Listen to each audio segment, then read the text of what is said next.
ओम भूर्भुवः स्वः तत्सवितुर्वरेण्यं भर्गो देवस्य धीमहि धियो यो नः प्रचोदयात्। आइए वेदवाणी में पुनः आप सभी का स्वागत है। एक वेद मंत्र के द्वारा हम चिंतन करते हैं कि हम ईश्वर के स्वरूप को कैसे प्राप्त करें और उसका स्वरूप किससे ढका हुआ है, जिसको हटाने से ईश्वर के स्वरूप का दर्शन होता है।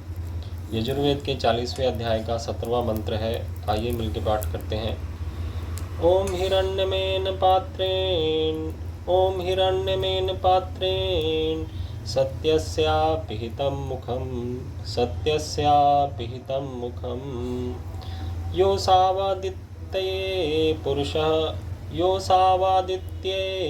पुरुषः सोऽसावहम्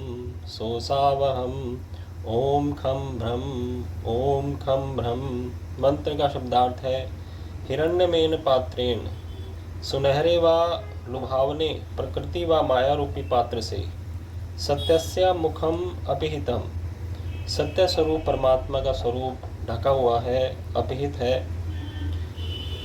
आदित्य यह असौ पुरुषः, सूर्य में जो यह पुरुष है, सह असौ अहम, वह मैं हूँ।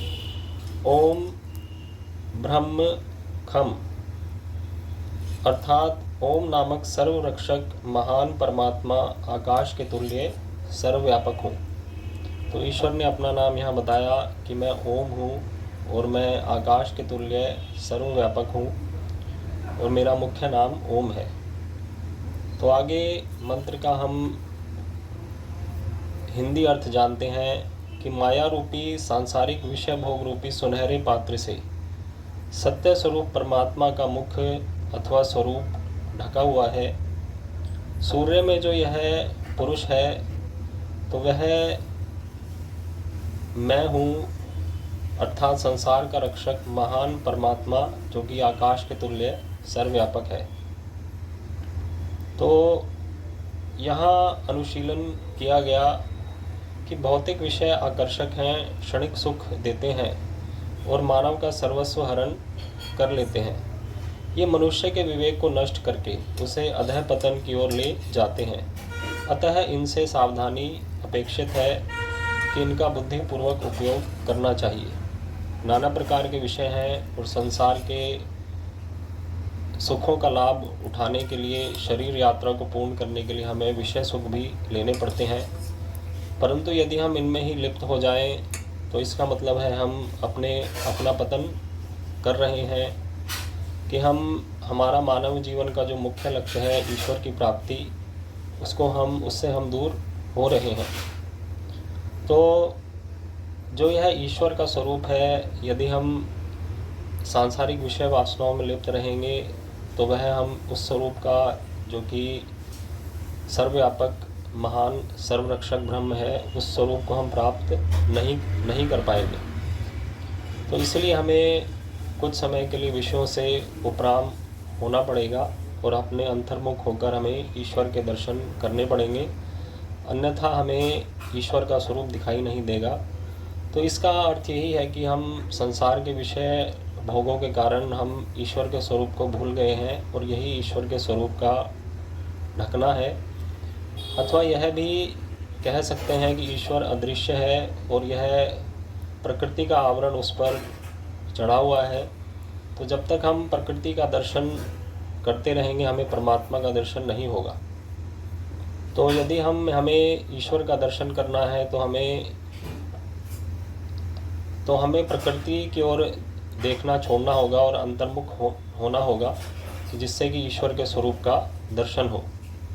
तो इसलिए कहा गया कि ब्रह्म रूपी सत्य और शाश्वत तत्व भौतिक विषय रूपी सुनहरे आवरण से ढका हुआ है।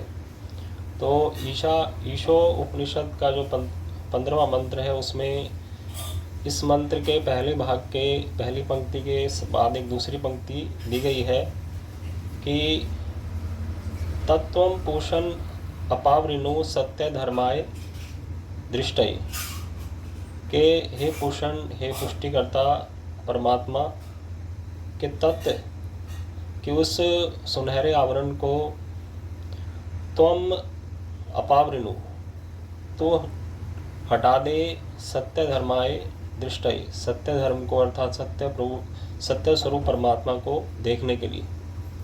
तो यह ब्रह्म तत्व ही सारे संसार में व्याप्त है, परंतु वह प्रकृति के आवरण के कारण दिखाई नहीं देता है।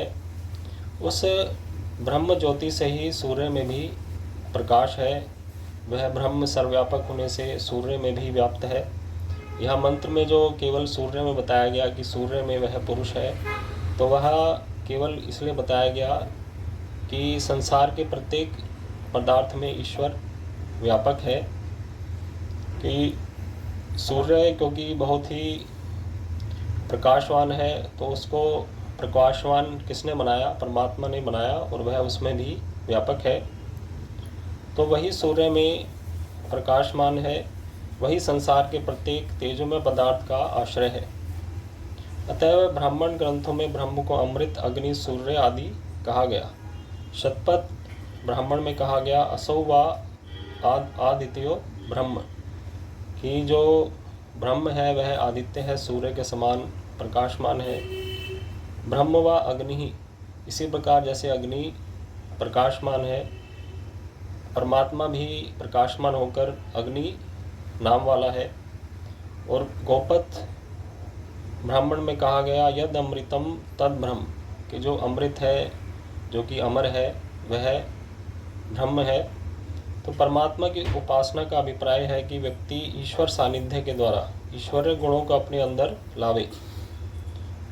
तो ईश्वर की उपासना करें तो उसके लिए हमें ईश्वर का सानिध्य प्राप्त करना होगा, ध्यान लगाना होगा प्रातः सायं। तो उससे हमें क्या लाभ होगा कि ईश्वर के गुण अपने अंदर आने लगेंगे, ईश्वर की शांति, ईश्वर का आनंद हमारे भीतर आएगा, क्योंकि संसार के कार्यों में भी लाभकारी होगा। तो ब्रह्म शक्ति का अपने अंदर प्रकाशन और उद्बोधन करें। अंत में परमात्मा को आकाश के तुल्य व्यापक बताया गया है।